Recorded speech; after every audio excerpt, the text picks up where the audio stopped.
Hey guys, welcome back to my channel. As you don't know guys, I am Ariba here, and today we are going to review our English preparation test, the past paper. Yes, so it's basically the 6th grade test of any school, but right now I'm specifically doing the city school, but it can be used in like any paper, past paper at all. So yeah, welcome guys, and make sure to watch it again because I'm going to tell you the most important tips and tricks to solve or to prepare the exam by the past paper. I've learned one thing after surviving the 5th grade. I'm in 6th grade now. These are the final exams and these are the preparation days. So I want you guys to help me, support me by liking my videos and everything because I am doing an effort recording in the exam days. Okay, so let's start. But this is the introduction, all right? Blah blah blah, and then yeah, let's come to the first thing. So this is a directed writing, and the marks of it is like huge. It's like fourth of the whole paper. The whole paper marks are 100, as you guys know, but this specifically writing is for 25 marks, which is a very huge thing. You know why? Because like mostly the first writings of the whole paper is for you to, they put it here for you to get confused. Yes, they do that. And you know why they do that? So the student that is reading the paper get nervous in the first question if they don't know it. And it's like the hardest writing. It's not a dialogue. It's not something that is creative writing or narrative writing. It is kind of hard. It's like the formal letter. You know guys? The formal letter. The formal letter is, I won't say it's like that hard, but most people ignore saying that we'll get the choice between the informal and formal. Well, the first thing is to do, which I mentioned in my last video, which I can refer to in the description, that was so important. Okay, that had all the tips. Okay, so that you have to focus on the small things, the detailing. For example, in the syllabus, they're going to give you formal letter, informal letter, descriptive writing, dialogue writing. But what you're gonna do is you're gonna like skip the formal. Okay, you're gonna do the informal because it's like it's psychology. You're gonna do informal, you're gonna skip informal. You're gonna say okay, we'll have a choice because mostly papers have a choice, but I don't think so. Mostly it does, but sometimes it doesn't like at all. So I suggest you guys to look through small things because what can we say, in exams they can add small things to confuse you up as well. So this is a formal letter. The format is kind of like levitating. You have to remember the format letter. So mostly in the last year exam, when I saw the past paper, like it's what, it's 2024 now. So the past paper of 2022 and 2023 was on formal as well. Like it was on formal, but the previous year the writing was article writing, you know, newspaper writing, article writing. It's as complicated as the formal letter. So they're going to give you like a kind of hard one that is going to be hard for you guys.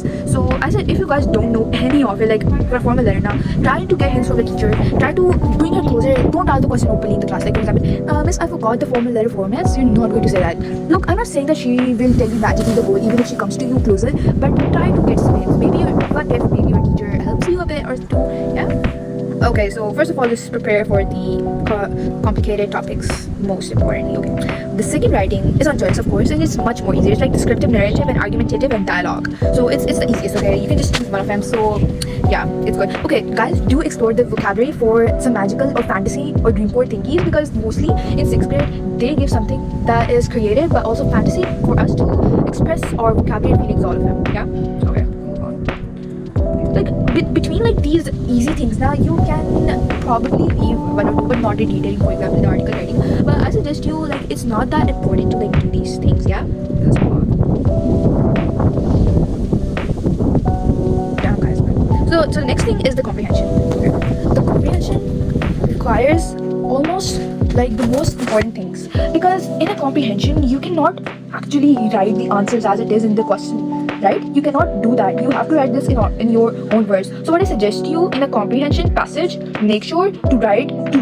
I'll give you some tips. Wait a sec. I'll give you some tips on how to actually solve a comprehension. The most important thing to do with a passage is first of all read the first and the second last line of each paragraph. It's the blocks, right? It's not something that is like broken or that is like all summed up. It's not. These are blocks of paragraph and these can easily be differentiated. So what you can do is, okay, read the first paragraph. For example, we're reading the first one. One of the most weird and haste species in the world is the largest reptile, the crocodile. Okay, we're done with it. And what's in last lines, that is the alligator teeth are invisible while crocodile, the fourth tooth has, and each side of its lower jaw is visibly into a notch and the outside of its upper jaw. This gives the crocodile its distinctive grin. Okay, so we know what they're telling about. They're telling about the crocodiles. Okay, they're going to introduce the crocodiles, the reptiles, and then you can just, you know, mark like right over here with a pencil. Don't use like pen to do your rough work at all in exams. You're just going to take a pencil, you're just going to write it like thoroughly, like right over here, like about crocodiles in introduction, and you're going to move on and so on. Yeah.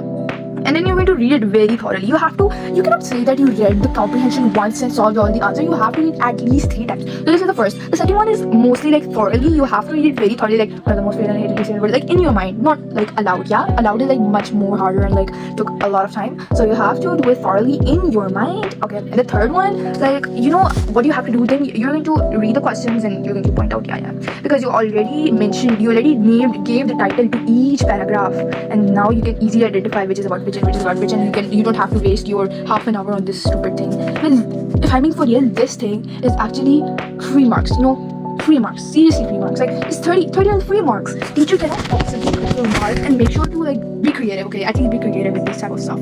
Moving on, and about the literature, about the grammar, they're just going to give you in these questions. Moving on, we have the literature part. Yeah, the Jungle Book. Now you must know the characters, otherwise they give like a big paragraph that dictates, and you don't really need to read all of the book. That I didn't waste my time throughout the year. I know it's like we should read it, but if we can't, it's alright, because if you know the characters by that were discussed in the class, this is much more easier, because like you can see the movie, because these are well-known books, so these easily can be found on any website at all, like the one which has movies, even on YouTube. Yeah, like it can be dubbed as well, so you would know the characteristics and you can try it in your own word. Yeah, it's all about creativity. Okay, blah blah blah. And yeah, so this was the whole past papers, introduction, and I hope you guys learned a lot from it. Make sure to like and subscribe and check out the videos I posted, because like this is like, yeah, I'm a 6th grader, I know this. Make sure to support me and all. Bye. I'm signing off. Down.